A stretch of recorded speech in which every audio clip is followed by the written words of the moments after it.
Sa mga maiinit na balita ngayong tanghali. No fly, no drone at no sail zone. Mahigpit na ipatutupad sa Quirino Grandstand at Quiapo area bukas bilang bahagi ng seguridad sa Traslasyon 2025. Assets at resources ng Philippine Coast Guard nakadeploy na rin para tumulong sa seguridad na ipatutupad sa traslasyon.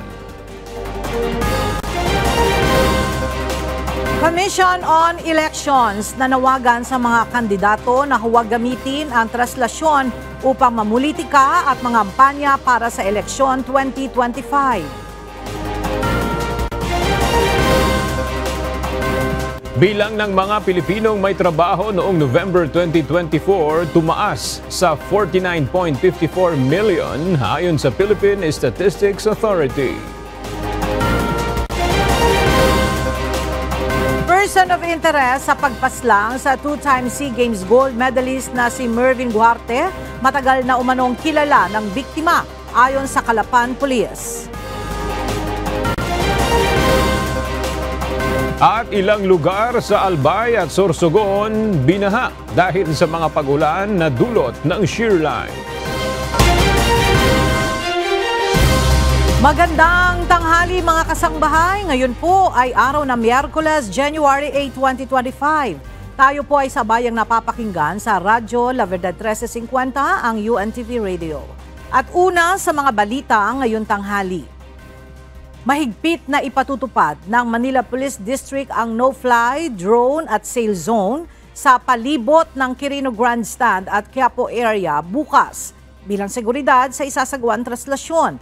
Samantala, naglabas na rin ng traffic rerouting ang pamahalaang lungsod ng Maynila para sa mga motorista na iiwas sa inaasahang mabigat na trapiko bukas. Mula sa Quirino Grandstand sa Maynila, makibalita tayo kay Benedict Samson live. Benedict, anong oras isasara ang mga kalsada sa Maynila at saan maaaring dumaan yung mga motorista?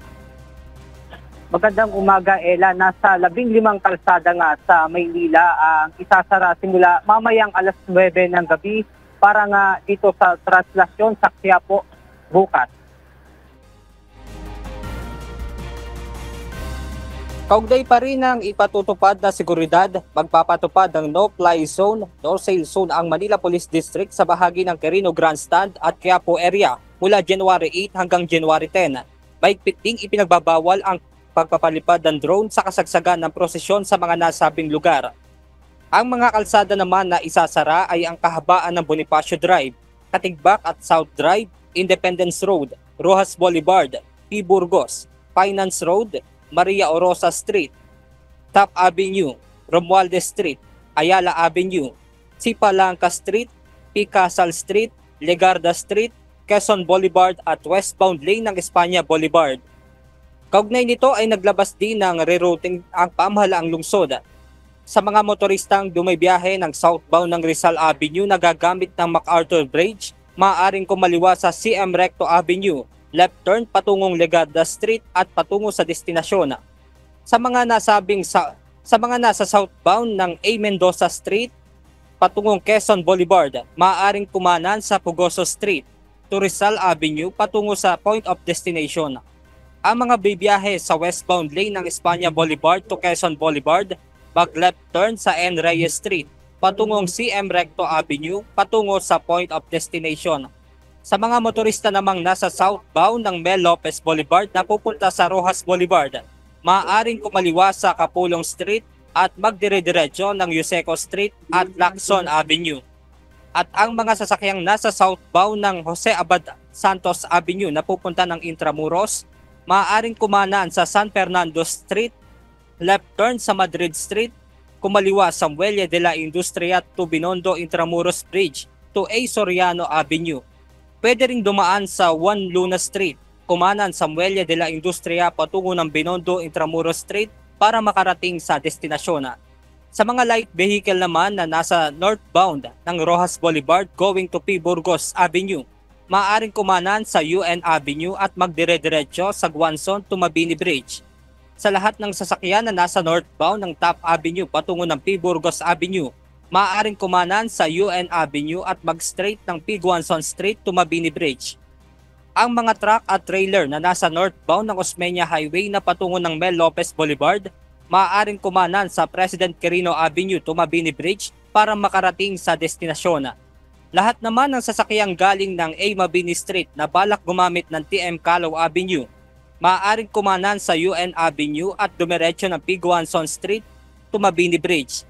At ang lahat naman ng sasakyan na galing ng Maria Rosa Street na balak dumaan sa TM Calao Avenue, maaaring kumanan sa UN Avenue at magdire-diretso sa P. Guanzon Street to Mabini Bridge para makarating sa destinasyon.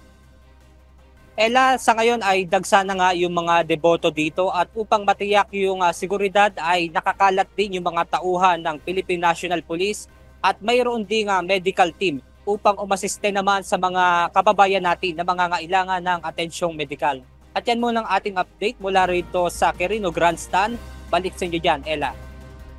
Maraming salamat, Benedict Samson. Nagdeklara na ang Department of Health ng Code White Alert bilang paghahanda sa traslasyon ngayong taon.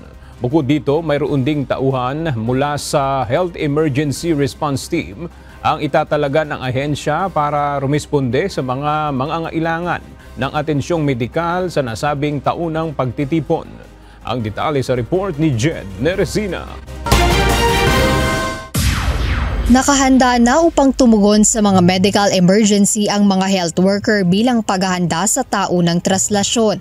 Ito ay matapos ideklara ng Department of Health ang Code White Alert mula January 6 hanggang January 10, 2025. Ang alertong ito ay nagsisiguro na ang lahat ng itinalagang medical personnel, kagamitan at pasilidad sa National Capital Region at mga karatig rehiyon gaya ng Central Luzon at Calabarzon ay nakaantabay sa mabilis na pagtugon sa mga emergency o insidenteng may kaugnayan sa kalusugan sa panahon ng malaking pagtitipon. Kaugnay nito, 201 tauhan mula sa Health Emergency Response Team ng 20 ospital ng DOH sa Metro Manila ang itatalaga ng ahensya. Katuwang ang lokal na pamahalaan ng Maynila, magtatalaga rin ng medical teams at mga health station sa mga pangunahing lugar ng ruta ng traslasyon, kabilang ang Quirino Grandstand, Rizal Park, SM Manila, Ayala Bridge, Casal at Quinta Market. Ang mga nasabing health station ay may layong magbigay ng basic at advanced care ayon sa pangangailangan. Nakaantabay rin ang mga ambulansya para sa agarang pagdadala ng mga pasyente sa ospital. Kaya ang mga pasilidad tulad ng Jose R. Reyes Memorial Medical Center, Tondo Medical Center at iba pang ospital ng DOH sa NCR ay handang tumanggap ng mga pasyenteng nangangailangan ng mas masusing atensyong medikal. Binigyang diin ng DOH ang kahalagahan ng pagsunod sa mga pag-iingat sa kalusugan at kaligtasan sa araw ng taunang pagtitipon. Hindi na hinihikayat na pumunta pa ang mga may sakit o hindi maganda ang pakiramdam upang hindi na lumala ang kondisyon at mapigilan din ang pagkalat ng sakit. Jed Neresina, UNTV News and Rescue. Diyos ang aming sandigan, serbisyo publiko ang aming pinahahalagahan. Idineploy na ng Philippine Coast Guard ang ilan sa kanilang mga asset at resources para tumulong sa pagpapanatili ng seguridad at kaayusan sa idaraos na taunang prosesyon bukas sa Maynila. Pangunahin sa mga babantayan ng specialized team ng PCG ang mga tulay sa kahabaan ng Pasig River. Mula sa Maynila, may report si Ryan Lacanlale live. Ryan, ilan yung floating assets ng PCG na i-deploy para sa mga rutang daraanan ng traslasyon? Ella, mayroong 10 floating asset na i-deploy ang PCG sa kahabaan ng Pasig River. Kasama na dyan yung patrol boat ng PCG sa Malacanang at pamahalaang lungsod ng Mandaluyong. Nakahanda na ang mga tauhan ng Philippine Coast Guard para tumugon sa anumang mga insidente sa araw ng translasyon bukas. Nakakalat ang mga floating asset ng PCG sa kahabaan ng Pasig River upang mapanatili ang kaayusan, magmatyag sa lugar at pagtugon sa anumang insidente sa panahon ng aktibidad. Isang highly specialized team ang inatasan ng PCG. Nakaistasyon ang mga ito sa tulay ng Ayala Bridge, Quezon Bridge, MacArthur Bridge, Jones Bridge at Binondo Intramuros Bridge. Kabilang dito ang mga search and rescue operators, divers, K9 dogs, explosive ordnance disposal o EOD teams, law enforcement officers at mga medical teams. Nauna dito, nag-deploy ang PCG nitong Lunes ng nasa 1,128 na tauhan upang tumulong sa pagpapamanatili ng kaayusan sa translasyon. Bukod sa mga floating assets sa Pasig River, mayroon ding nakadeploy sa Manila Bay na nagpapatrolya. At yan muna ang latest mula dito sa Maynila. Balik sa iyo, Ella. Maraming salamat, Ryan Lacanlale. Nanawagan ang Commission on Elections sa mga kumakandidato ngayong darating na eleksyon na huwag samantalahin ang traslasyon para isulong ang kanilang kandidatura o mamulitika. Ayon sa komisyon, may tamang panahon para sa pangangampanya. Mula sa Maynila, makibalita tayo kay Dante Amento live. Dante, ano yung mahigpit na paalala ng COMELEC sa mga kandidato na may planong mamulitika ngayong traslasyon? Sa isang pahayag ni Commission on Elections o COMELEC Chairman George Erwin Garcia, sinabi nito na ang isang aktibidad na pangrelihiyon tulad ng traslasyon ay hindi dapat pinopolitika o sinasamantala ng mga politiko. Dagdag pa nito, hahayaan na lamang ang ganitong aktibidad hanggang sa matapos. Isang araw lang naman anya ito at may sapat namang panahon na ibibigay sa mga kumakandidato para makapangampanya. 70 araw para sa mga tumatakbo sa nasyonal na posisyon o para sa senador at party list, samantalang 45 araw naman sa mga tumatakbo sa mga lokal na posisyon. Binigyang diin pa ni Garcia, madaling palipasin at patawarin ang maglalapastangan sa ganitong aktibidad pero hindi sila makakalimutan, partikular na mga botante sa araw ng eleksyon. Kabilang sa naunang binanggit ng COMELEC na iwasan na sana ang pagsusuot ng damit na may kulay politika o nandoon mismo ang pagmumukha ng mga tumatakbo. Sa susunod na buwan ay papasok na ang campaign period at sapat ang panahon para magpakilala at mailalahad ng mga politiko ang kanilang mga programa sa publiko. Aga dahil nga inaasahan na dadagsain ng milyon-milyon mga tao itong taunang pagtitipon, ang ilan dyan ay manggagaling pa sa iba't ibang mga probinsya, kaya naglabas ng ganitong mahigpit na panawagan o paalala ang Commission on Elections sa lahat ng mga tumatakbo na iwasan na sana ang babahiran ng isyong pampolitika ang ganitong pagtitipon. Yan ang ating update mula dito sa Maynila. Balik sa iyo, Aga. Maraming salamat, Dante Amento. Dapat nang tanggalin ng mga kumakandidato o may-ari ang mga naglalakihang billboard sa EDSA at iba pang lugar bago ang campaign period.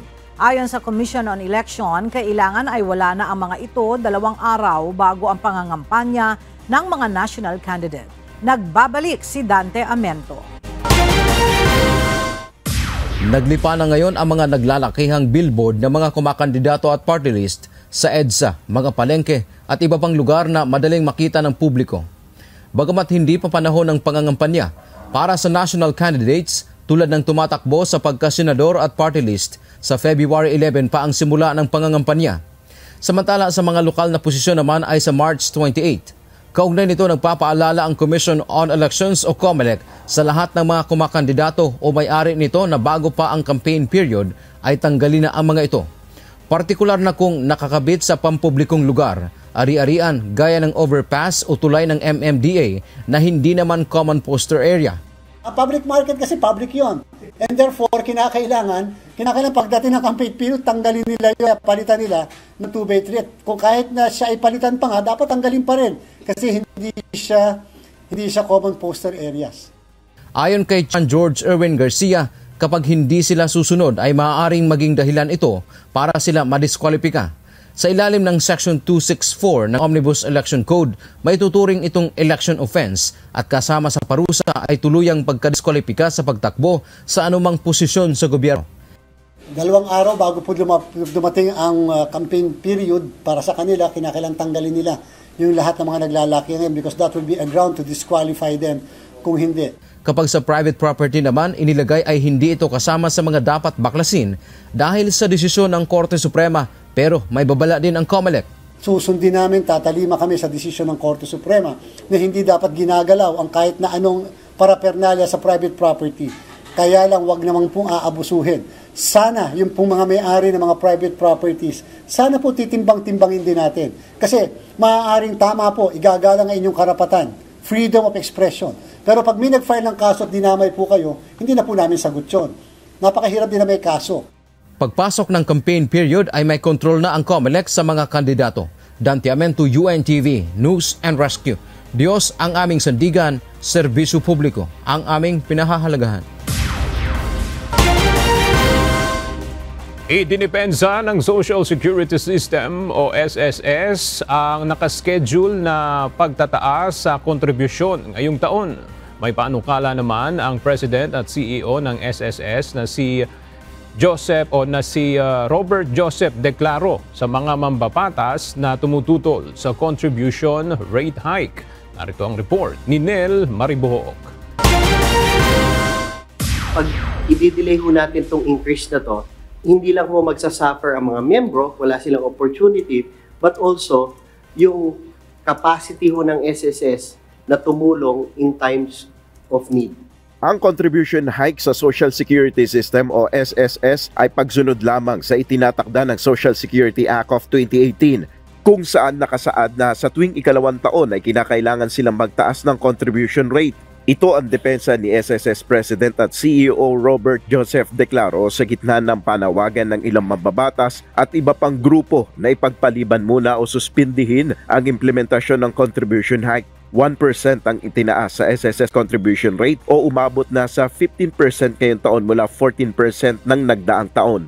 Katumbas ito ng nasa 190 pesos na dagdag sa monthly contribution ng mga manggagawa.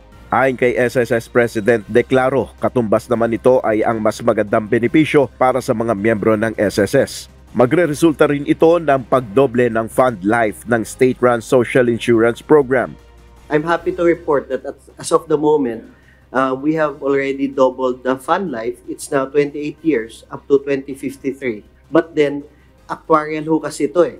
May panukala naman ng SSS sa mga mambabatas na tumututol sa contribution hike.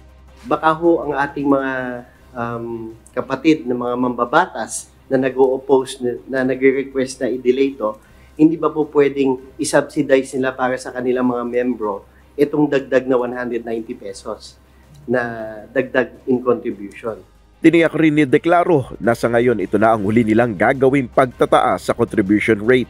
What I can assure the public is that the Commission, the Social Security Commission and its management team is committed to working on that 15% as the last increase. Samantala ayon naman sa ilang manggagawa, wala nang matitira sa kanilang sweldo kung hindi mapipigilan ang dagdag kontribusyon lalo na't hindi naman bumababa ang presyo ng mga bilihin. Wala nang matitira sa sahod po. Wala nang matitira, hindi naman benepisyo naman po hindi naman kami lagi nakaka-loan. Pag tumas, wala nang matitira. Wala tayong magawa kasi lalo na tayong mabaon sa utang nito. Ayon naman kay Executive Secretary Lucas Bersamin, tiyak na dumaan sa pag-aaral ang pagtataas ng kontribusyon at maaari din pag-aralan ng Malacanang ang panawagan na ipagpaliban ang contribution rate hike. We will consider seriously kung that issue ever is brought to us officially. We can understand where that call is being made. Nel Maribuhok, UNTV News and Rescue. Diyos ang aming sandigan, serbisyo publiko ang aming pinahalagahan. Isinasagawa ngayong araw ng Land Transportation Franchising and Regulatory Board o LTFRB ang pagdinig sa reklamo ng mga Transport Network Vehicle Service o TNVS drivers hinggil sa umunoy pagpapataw sa kanila ng fare discount imbes na sa mga transport network companies. Kasabay nito, nagsasagawa ng protesta ang ilang mga TNVS drivers sa harapan ng main office ng LTFRB sa Quezon City. Mula sa Quezon City, alamin natin ang detalye kay JP Nunez live. JP, ano na ang mga updates sa mga napag-usapan dyan sa hearing ng LTFRB? Ella, sa mga oras na to, katatapos lang nung hearing. Ito yung kaugnay doon sa petition nga ng isang grupo, itong Laban TNVS, kung saan yung grab-an nila na isang transport network company ay napataw sa mga driver yung discounted fare ng mga senior citizen, estudyante at persons with disabilities o PWD. Kaninang bandang alas 10 ng umaga, isinagawa ng Land Transportation Franchising and Regulatory Board o LTFRB yung pagdinig sa issue na ito. Lahat ng mga existing company na nag-ooperate ng Transport Network Vehicle Services o TNVS ay itinatawag ng LTFRB. Sa pagdinig, tinanong ang mga TNVS kung ano ang sistema nila sa pagbibigay ng mandatory discount sa mga senior citizens, mga estudyante at mga PWD. Nagpaliwanag naman ang mga TNCs kung paano nila nire-regulate ang pagkuha ng komisyon mula sa mga driver. Kalinsabay nito, nag-abang naman sa labas ng harapan ng Central Office ng LTFRB ang ilang mga TNVS drivers na miyembro ng Laban TNVS. Ang panawagan nila, dapat nila na magkaroon ng refund doon sa mga driver na sa kanila ipinataw yung discounted fare. Dapat nila na yung kumpanya ng TNVS ang nagsushoulder ng diskwento ng mga pasahero. Sa pagdinig sa Senate noong nakaraang buwan, sinabi na ng LTFRB na pwedeng ma-revoke ang prangkisa ng Grab kung mapapatunayang may paglabag sila sa pagpapataw ng discount sa pasahe. Ella, binigyan ng 7 araw yung Laban TNVS at saka yung Grab para mag-submit ng kanilang mga position paper hinggil nga dito sa reklamo ng discounted fare. Sinubukan natin na kausapin yung representative ng Grab dito sa hearing pero tumanggi na sila na magbigay ng pahayag. Pero magbibigay din ng statement ang Grab kaugnay nga dito sa issue na ibinabato sa kanila. Sa ngayon, yan muna ang ating latest live mula dito sa Quezon City. Balik sa'yo, Ella. Maraming salamat, JP Nunez. Mahigpit na binabantayan ngayon ng pamahalaan ang paggalaw sa presyo ng mga pangunahing bilihin sa gitna ng pagsirit sa presyo ng kamatis na umabot sa 200 hanggang 350 pesos kada kilo sa National Capital Region. Bukod sa kamatis, mataas rin ang presyo ng ilan pang mga pangunahing bilihin. Mula sa Malacanang, may report si Nel Maribuhok live. Nel, may malinaw na bang direktiba ang Malacanang ukol dito sa pagsipa ng presyo ng kamatis at iba pang mga produkto? Yes, aktibo ang pamahalaan sa paglaban sa mga hoarders at illegal smuggling. Ito ang tiniyak ni Executive Secretary Lucas Bersamin sa gitna ng pagtaas sa presyo ng ilang pangunahing bilihin tulad ng kamatis. Ayon kay ES Bersamin, tinututukan ng gobyerno ang problemang ito, lalo na sa presyo ng kamatis na umabot na sa 350 pesos ang kada kilo nito. Huwag kayong mag-alala at ang gobyerno ay tinututukan lahat yan. Parang natural na nangyayari ko minsan per commodity. Yung right now, ang star of the moment is kamatis. No? Napansin namin yan. At other times, mostly bigas. Mula nung umpisa ng paninilbihan ko sa kabinete, nagtataka kami kung paano pa mangyari yan. There is sufficient supply, but the prices don't go down. They go up. So we have been very active in prosecuting yung mga hoarders. But that is only one part of the explanation. Ano? Dagdag pa nito, ayon sa Malacanang, kumpiyansa ang National Economic and Development Authority o NEDA na mas babagal pa ang inflation rate. Ayon pa sa Executive Secretary, nasa mga kada departamento na ang mga pamamaraan kung paano susolusyonan ang pagpapababa ng inflation rate. Inaasahan naman ng Department of Agriculture na pagsapit ng katapusan ng Enero o sa Pebrero ay babalik na sa normal ang presyo ng kamatis dahil ito ay simula na ng anihan. Yan muna ang ating update. Balik sa iyo, Aga. Maraming salamat, Nel Maribuhok. Iniulat ngayon ng Philippine Statistics Authority na tumaas ang bilang ng mga Pilipinong may trabaho na naitala noong November 2024. Base sa report ng PSA, tumaas sa 49.54 million o katumbas ng 96.8% ang employment rate sa bansa para sa buwan ng Nobyembre noong nakaraang taon. Mas mataas ito kung ikukumpara sa 48.16 million na may trabaho noong October 2024. At bahagya namang mas mababa kumpara sa 49.64 million na mga Pilipinong may trabaho noong November 2023. Samantala, bumaba naman sa 1.66 million na mga Pilipino ang walang trabaho noong November 2024 na mas kakaunti kung ihahambing sa 1.83 million na unemployment sa kaparehong panahon noong 2023. Isinagawa kahapon ni Pangulong Ferdinand Marcos Jr. ang kauna-unahang full cabinet meeting para sa taong 2025. Pangunahing tinalakay sa pulong ang ukol sa pagpapatupad ng 2025 budget at ilang mahalagang proyekto ng administrasyon. Narito ang report ni Nel Maribuhok. Nais ni Pangulong Ferdinand Marcos Jr. na mas mapabilis pa ang implementasyon ng mga malalaking proyekto ng pamahalaan at malutas ang mga isyu kung bakit naantala ang implementasyon ng mga ito. Ayon kay Department of Transportation Secretary Jaime Bautista, nasa 16 infra flagship projects ang natalakay. Kabilang narito ang North-South Commuter Railway, Metro Manila Subway Project, MRT-4, MRT-7, LRT Line 1 Extension at iba pang proyekto sa mga probinsya. Pero kailangan munang malutas ang ilang problema upang mapabilis ang implementasyon nito. So there are many issues, one of which is the acquisition of properties, no right of way, we call it a RAUSA or right of way acquisition. We have issues on also some funding, no? There are issues about relocation of ISF, relocation of utilities. No? There are issues about registration of properties. No? Hindi naman naniniwala ang DOTR na maaantala pa ang mga proyekto dahil sa election spending ban. So, we will continue to implement the program. No? Siguro hindi naman kami mako-cover ng election ban because we have started all these projects already. No?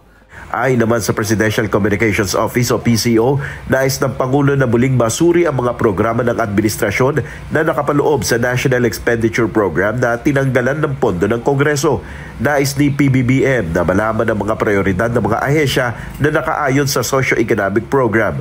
Idinipensa naman ni Executive Secretary Lucas Bersamin ang pagkakasama ng Philippine Military Academy o PMA at Philippine National Police Academy o PNPA sa education sector budget. Alam nyo, yung language of the Constitution is not that specific, no? Na sinabi, education. You have to look at this with a more, with a broader understanding. If before the treatment was, ang budget ng education was only that allocated to DepEd, that was the wisdom at the time. But then, so many things have happened. Yung education responsibility has been shifted to other sector, to other government agencies. So, is it fair for everyone to claim na hindi mo dapat ibilang yan sa education sector dahil nandun sa PNP or nandun sa EFP? Hindi maganda yun. Okay?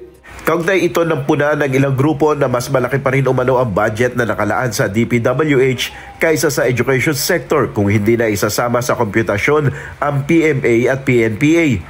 Malinaw na labag na umano ito sa itinatakda ng konstitusyon.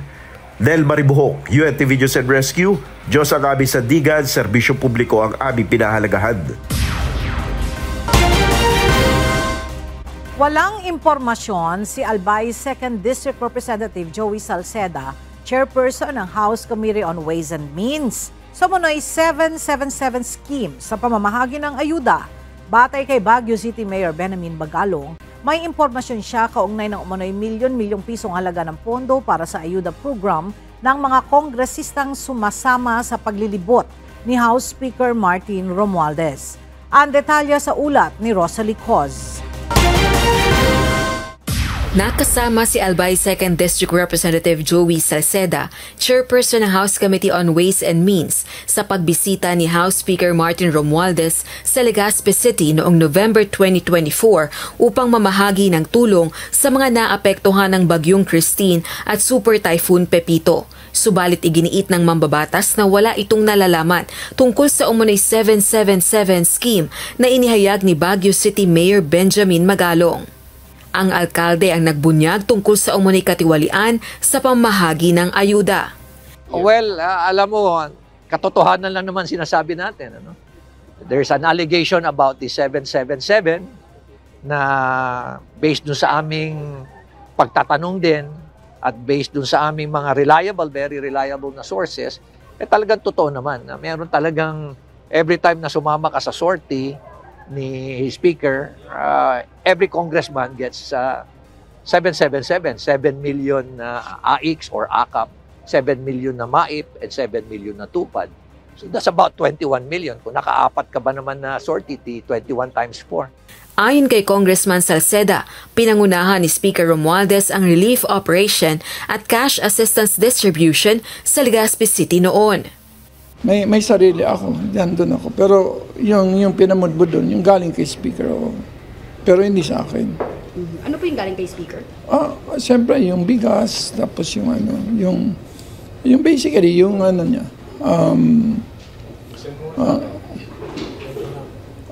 Kita nyo naman sa TV, di ba? Sir, pero yung 7 million. Pero eksakto naman kasi yun na galing pa lang kami kay Christine, Typhoon Christine.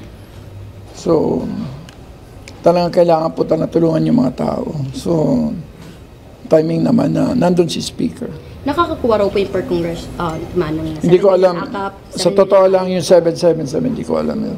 Tinutuligsa ng mga kritiko ang ilang ayuda programs kabilang na ang ayuda para sa Kapos ang Kita program o AKAP dahil sa pangambang ginagamit lamang ang pondo nito para sa agenda ng mga politiko. Ang alkalde ng Baguio, dismayado dahil tila lumalabas na galing mismo sa sariling pera ng mga mambabatas ang ayudang ipinamimigay sa mga tao. So nakakalungkot isipin. When in fact, dapat itong mga pondo nato, ang nag-administer nito, nagbibigay nito are the appropriate, let us say for AIX or AKAP, dapat yan, social welfare, yung MAIT, DOH yan.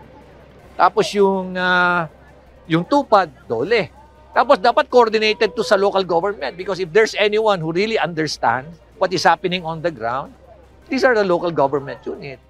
Gate pa ng Baguio City Mayor, hindi naman trabaho ng mga mambabatas ang mamigay ng ayuda, kundi ang gumawa at magpasa ng mga panukalang batas. Rosa Licoz, UNTV News and Rescue. Diyos ang aming sandigan, serbisyo publiko ang aming pinahahalagahan.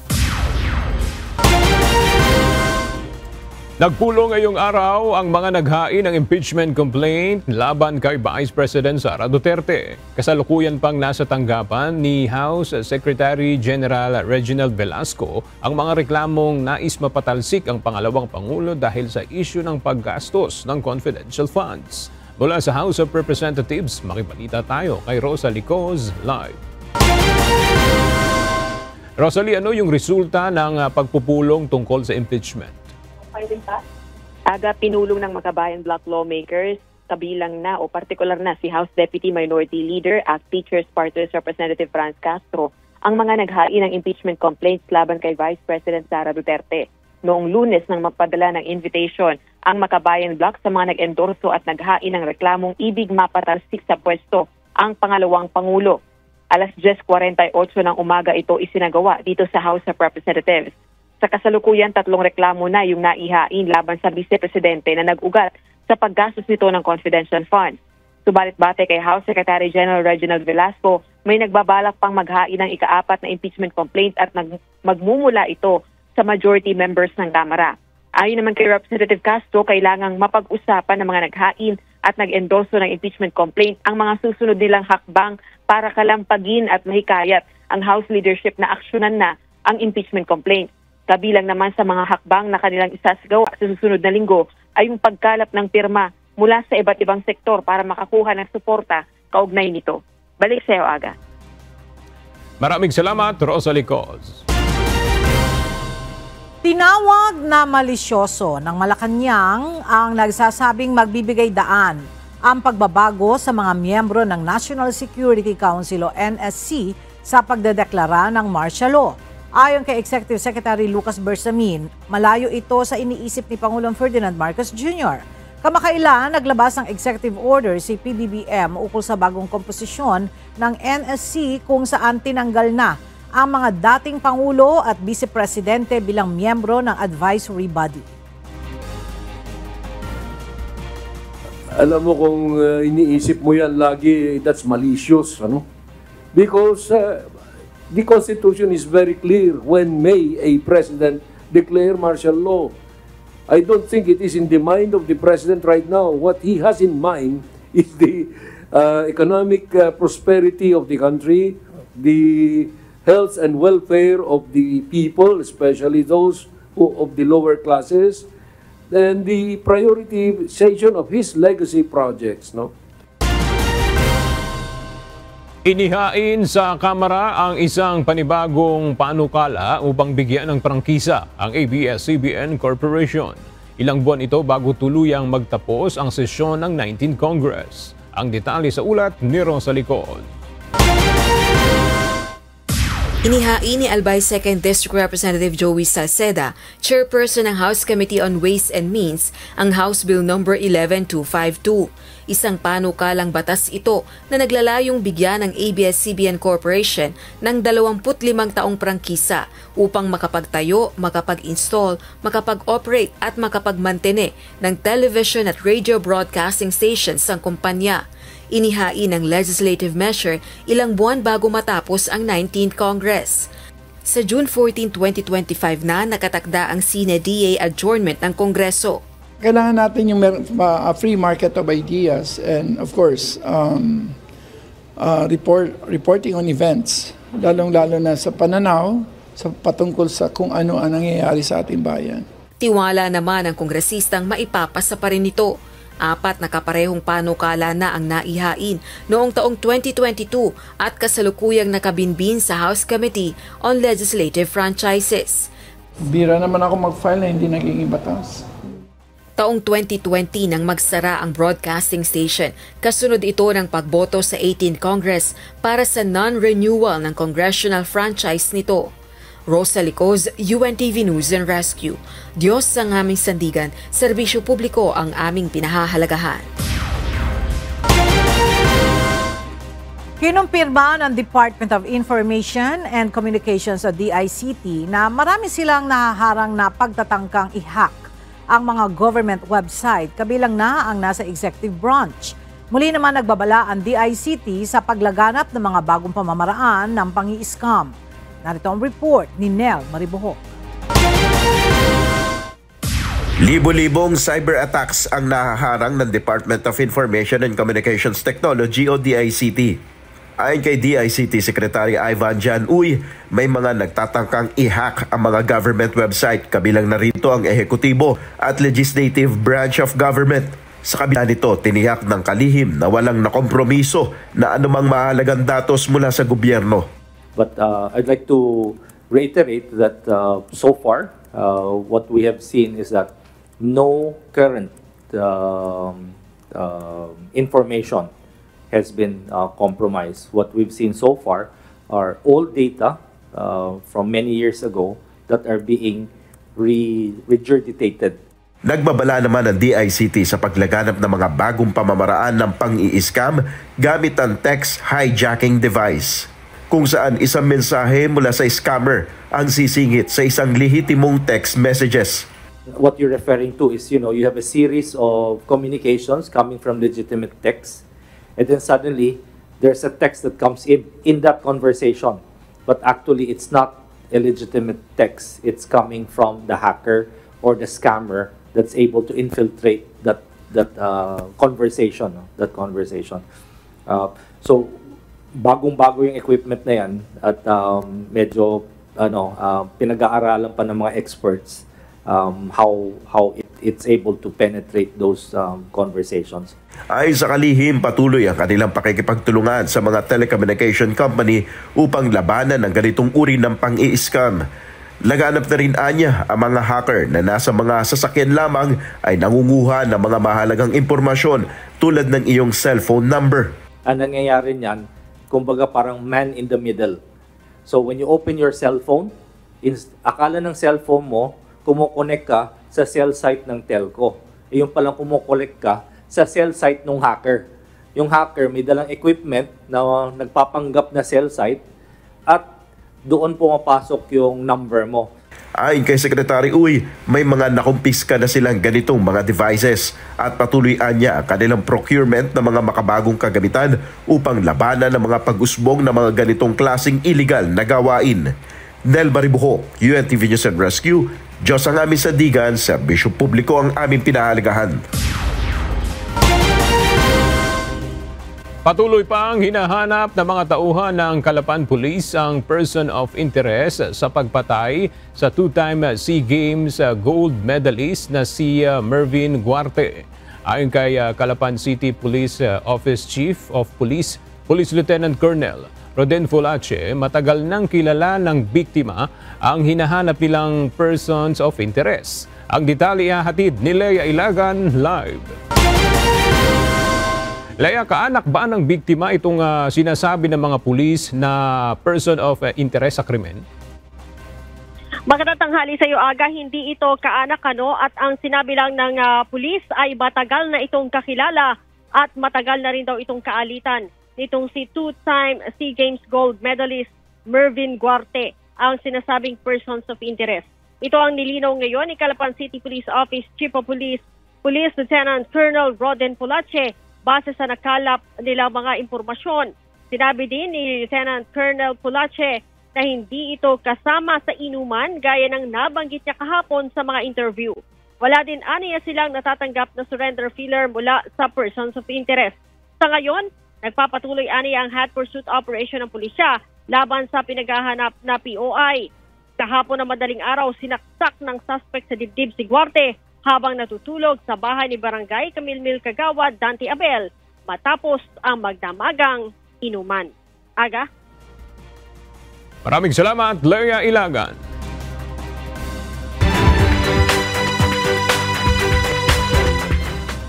Binaha ngayon ang ilang bahagi ng Albay at Sorsogon dahil sa walang tigil na pag-ulan dulot ng shear line sa Bicol Region. Dahil dito, suspendido rin ang klase sa karamihan ng mga lugar sa Albay. Para sa detalye, makibalita tayo kay Jerry Galicia live. Jerry, ano-anong lugar dyan sa Bicol ang binaha dahil sa mga pag-ulan? Yes, Ella, binaha ang mga barangay ng Binata, Barangay 23 at Orosite sa Legazpi City sa Albay. Pero nanatiling passable ang lahat ng mga kalsada sa lahat ng uri ng sasakyan doon sa nabanggit na lugar na hanggang binti ang tubig baha. Nagpatupad ng class suspension ng mga lokal na pamahalaan sa 3 syudad at 15 munisipalidad sa lalawigan ng Albay. Musod na naranasan walang tigil na pagbuhos ng ulan dulot ng shear line. Muli na namang binaha ang kalsada ng Barangay Rizal sa Sorsogon City ngayong araw. Makikita sa post ni punong Barangay Roland Antonio ang pagragasa ng tubig baha sa spillway. Sa video makikita na hindi makatawid ang mga maliit na sasakyan sa lagpas-tuhod na baha sa kanilang kalsada. Kailangan pang magtulong-tulong ang mga magkakabarangay para lamang mabuhat ang mga motorsiklo patawid sa tubig baha. Minamanduhan naman ng mga kawani ng barangay ang mga sasakyan gaya ng pampaserong bus sa pagdaan. Mahaba na rin ang pila ng mga sasakyan sa naturang kalsada. At nakaranas din ng pagbaha na hanggang dibdib doon sa Barangay Sulukan, gayon din sa Barangay Burabod sa Sorsogon City. At suspendido na rin ang pasok sa lalawigan ng Albay. At dito naman sa Masbate, Ella, ay nakaharanas tayo ng pag-ulan, pagbuhos ng ulan simula pa kaninang umaga. Na balita dito sa Bicol Region. Balik sa iyo, Ella. Maraming salamat, Jerry Galicia. Tiniyak ng National Irrigation Administration o NIA na may sapat na tubig sa irigasyon ngayon para sa darating na crop season ng mga magsasaka sa Bulacan. Ito'y dahil sa pagtaas ng level ng tubig sa Angat Dam. Mula sa Malolos, Bulacan, makibalita tayo kay Nestor Torres live. Nestor, gaano ba karami ang i-release o matatanggap na tubig sa mga sakahan ng mga magsasaka sa cropping season at kailan ito epektibo? Magandang tanghali aga. Sa ngayon, ayon sa Metropolitan Water Works and Sewerage System o MWSS, nasa 30 cubic meters per seconds na ang alokasyon ng MWSS sa National Irrigation Administration o NIA sa probinsya ng Bulacan. Na malaking tulong ito lalo na sa mga magsasaka sa Bulacan ngayong buwan ng Enero. Umabot na sa 213.18 meters ngayong araw ang water level ng tubig sa Angat Dam. Mas mataas ito sa 212 meters sa normal high water level na naranasan itong nakaraang Disyembre. Ayon kay Patrick James Dizon, Division Manager MWSS Corporate Office, dahil mataas ang level ng tubig sa Angat, sufficient o sapat ang tubig ng Angat Dam watershed sa domestic water irrigation. Talagang target natin for the end of year na elevation ng ating Angat Dam is nasa around 210 to 212. So maganda sir no yung naging epekto kasi pag mababa yung ating elevation ng ating reservoir, maapektuhan talaga yung supply natin for the irrigation as well as the domestic water supply for the Metro Manila. So sa ngayon sir no, sufficient pa yung binibigay ng Angat natin. Samantala, ngayong buwan ng Enero, ang alokasyon ng Angat Dam sa NIA Bulacan ay nasa 35 cubic meters per second habang 51 CMS naman dito ay para sa domestic water. Dahil simula na rin nga ang pagtatanim ngayong Enero, hanggang buwan ng Mayo ay maaaring madagdagan pa ang alokasyon sa mga sakahan sa Bulacan ng hanggang 40 cubic meters per seconds. Dahil may pinagkukunan ang NIA na sapat na supply ng tubig, tiniyak ng NIA na walang dapat ikapangamba ngayon ang mga magsasaka sa probinsya dahil wala itong epekto sa mga patubigan sa ngayon. At yan mo ting latest live aga mula dito sa Bulacan. Balik sa iyo. Maraming salamat, Nestor Torres. Nasa unrest mode pa rin ang Bulkang Kanlaon na nananatiling nasa alert level 3. Sa katunayan, sa mga oras na ito ay nakitaan ng pagdigas o digasing ang bulkan. Para sa update may report, si Gladys Tuabi, live. Gladys, ano ang babala ng mga otoridad sa ipinapakitang aktibidad ng Bulkang Kanlaon?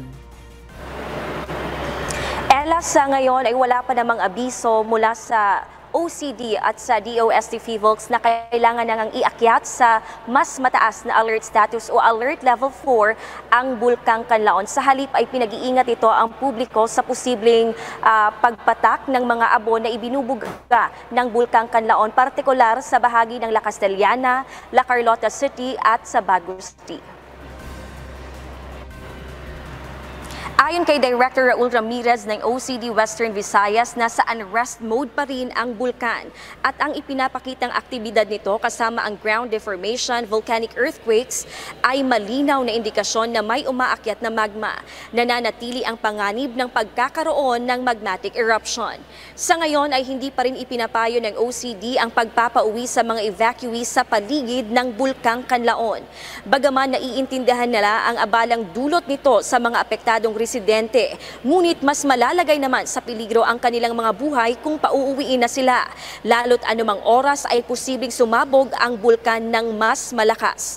Sa pagsunod sa abisong ito, nais ng OCD na makagawa ng manageable situation. Lalo't libo-libong pamilya at individual ang pinag-uusapan. Kung papayagang makauwi ang mga evacuee at biglang pumutok ang bulkan, magiging chaotic at mas maraming tao ang madadamay at maaaring hindi nila makontrol ang sitwasyon. Mahigpit na paalala ng OCD, bawal pa rin ang anumang human activities sa loob ng 6 kilometers permanent danger zone ng bulkan. At patuloy din ang kanilang panawagan sa kooperasyon ng mga local government units. Ella, sa kasalukuyan, na nasa 12,000 families o katumbas ng 40,000 individuals ang naapektuhan sa nangyaring pagsabog ng Bulkang Canlaon noong Disyembre o to be exact, noong December 9. At medyo nakakaranas na nga ng ilang mga pag-ulan dito sa Negros, partikular dito sa Bacolod City. Ngunit una nang inihayag ng mga otoridad na wala pa namang nangyayaring lahar flow, Ella, dahil ang pagsabog ng bulkan noong December 9 ay konting materyales lamang ang inilabas nito at wala pa naman tayong nararanasang talagang malakas na pag-ulan dito sa Bacolod City. Yan muna ang ating update. Balik sa iyo, Ella. Maraming salamat, Gladys Toabi.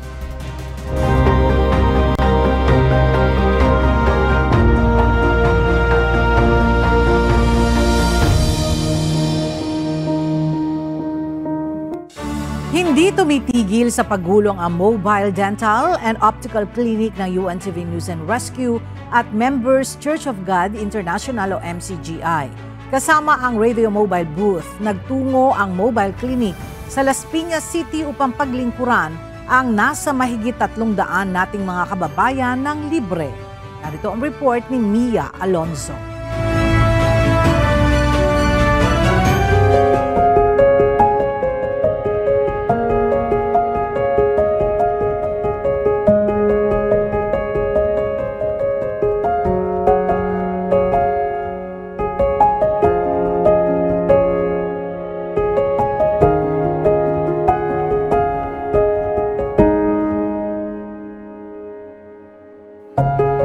Pambili na may natulungan at nabigyan ako. Medyo maanong luha ko, mababaw.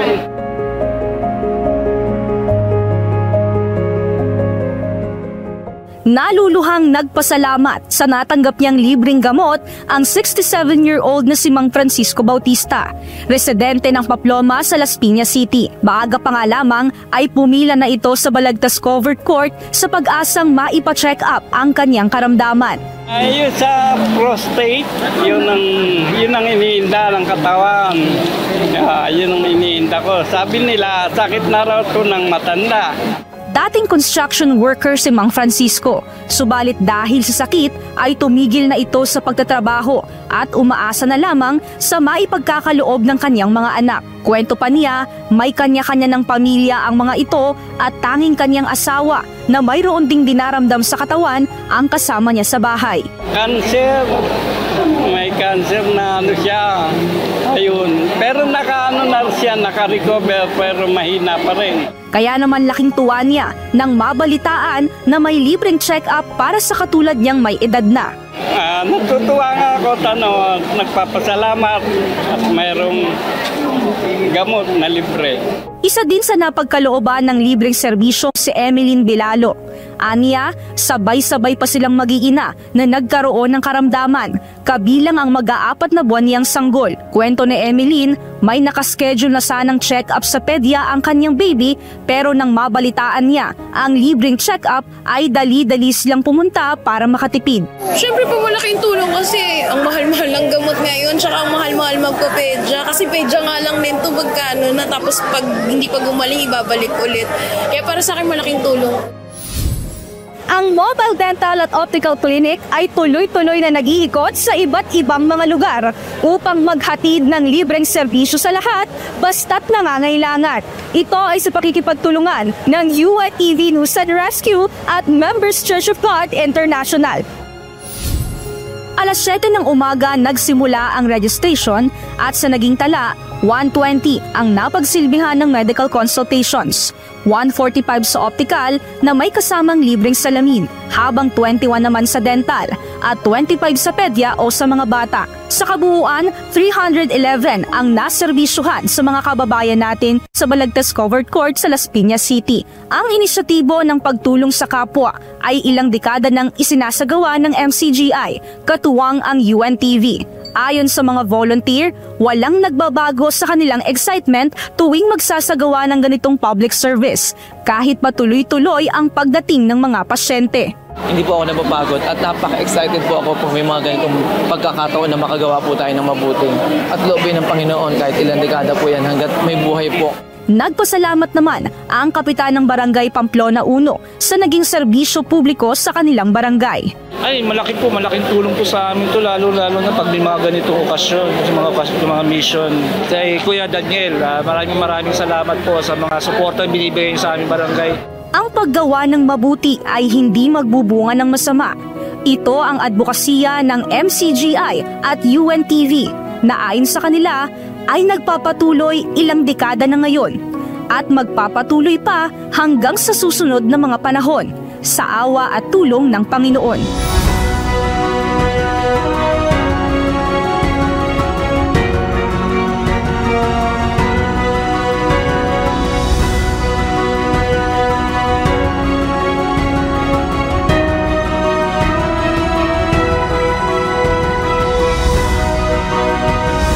Alonso, UNTV News and Rescue. Diyos ang aming sandigan, serbisyo publiko ang aming pinahahalagahan.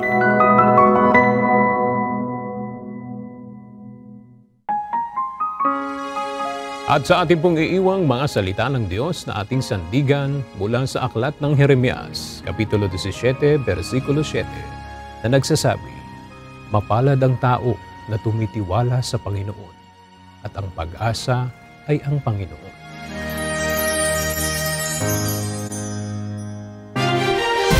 At yan ang mga balitang aming tinutukan at inaksyonan. Dahil sa aming pagbabalita, una ang pagkalinga sa kapwa. UNTV CE News, may balita saan mang panig ng daigdig. At dito sa UNTV, Diyos ang aming sandigan, serbisyo publiko ang aming pinahahalagahan. Magandang tanghali.